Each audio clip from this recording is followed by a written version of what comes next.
So, your school year and subsequent summer training are over, and the MUN Club is now turning in a new chapter. Maybe you want to know how the selection of the club heads, known as the Secretariat, work, or perhaps you yourself are interested in taking in the responsibility of being a secretary, or even the Secretary General. Hi, my name is Lester, the former Secretary General of the SISC MUN Club back in school year 2018 to 2019, and in this video, I will be showing you what it takes to be a head of one of Southville's most active student-led organizations.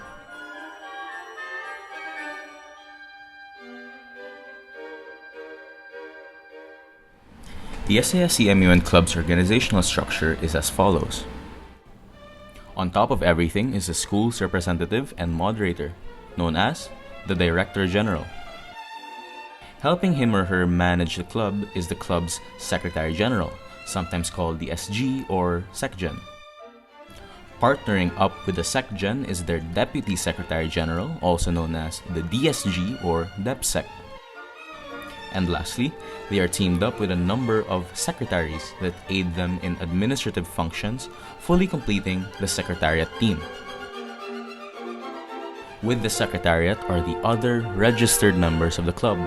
There are alumni members who are those students who have already graduated from the school, senior members who are at the time grade 12 or IB2, and of course, the regular members who make up the backbone of the club. The Secretary General, being the Chief Administrative Officer of the organization, as it is described in the UN Charter, is an elected position whose term in office lasts for 1 academic year, plus the subsequent months that no new Secretary General is elected. Once a student has been Secretary General, they are no longer allowed to run for another term, and instead can become another member of the Secretariat.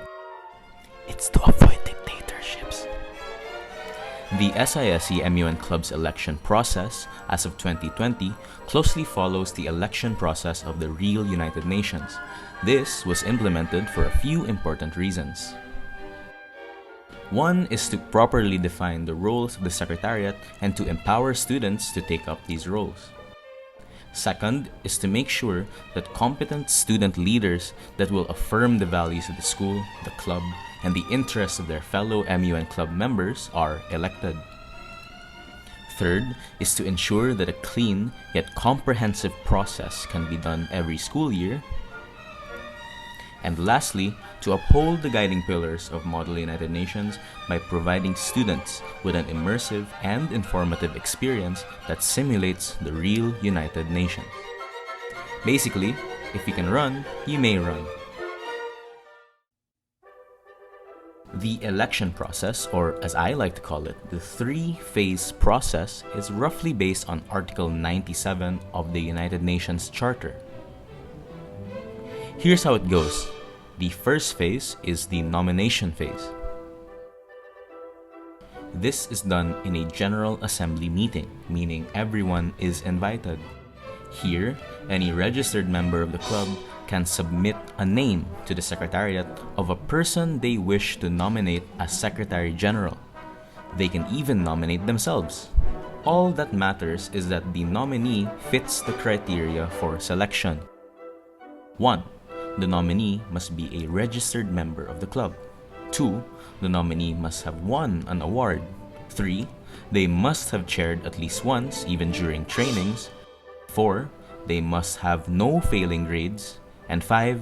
They must have no major offense in the school. This is to ensure that the future Secretary General is fit to represent the club and is a good role model to the members in all aspects of academics, diplomacy, leadership, and character. Once the nominees are accepted, they will be given time to present their platforms in a speech format and also lobby amongst the other delegates for a few days. The second phase is the polling phase. This is done in a closed Security Council +6 meeting. The members of the Security Council +6 are the Secretariat, all senior members, and one chosen representative from each grade level from grade 7 to 11 and IB1. Of course, candidates are not welcome in this meeting. Once everybody is ready and aware that whatever transpires in the meeting is classified, the council meeting begins. First, each candidate will be straw polled one by one, meaning the Security Council plus 6 members are to vote whether they encourage, discourage, or are neutral of the candidate for the position. After this, the results will be revealed. Then there can be a short, moderated caucus before the next poll begins. Second, another straw poll will take place, but this time only the senior members can vote, and not the plus 6 representatives. This is because all discouraged votes in this poll will be counted as vetoes. Vetoes are used to disqualify candidates who at the time of the lobbying have committed violations, or have violations that were overlooked during the nomination phase that make them unfit for the position. Vetoes also have to be justified by the delegate that vetoes and are supposed to be rare and only done when necessary. After this, poll results will be shown and another caucus. Lastly, once the polling and caucus has finished, every member of the council will be entitled to one vote and can use this vote on any candidate that has not been justifully vetoed. Whichever candidate that gets a majority vote will be endorsed to the General Assembly for the Secretary General position. The third and last phase is the appointment phase. This is another General Assembly where the candidate for Secretary General that was voted by the Security Council plus 6 in the recent phase will be endorsed. Here, everyone gets to vote for or against the endorsed candidate with no abstentions.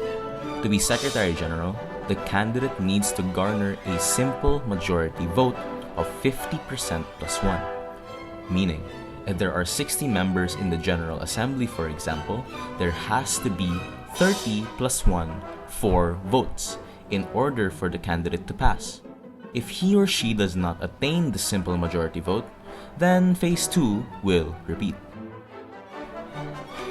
If they do win, they are now the new Secretary General. Then the old Secretary General can make a goodbye speech, cry a bit, and then make way for the new Secretary General to choose his or her team of secretaries for that school year. And there we have it, another year of spicy debates, new formed friendships, competitions, and challenges. Being a model United Nations club doesn't entail us to only care about simulated diplomatic assemblies, but we are also a platform for students to exercise growth in every aspect of their curricular life, in ways such as public speaking, relationship building, research, debate, and leadership.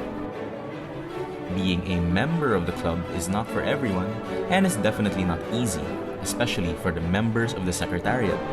It involves a lot of grit and stress, extra hours of hard work, and a demand for quality work.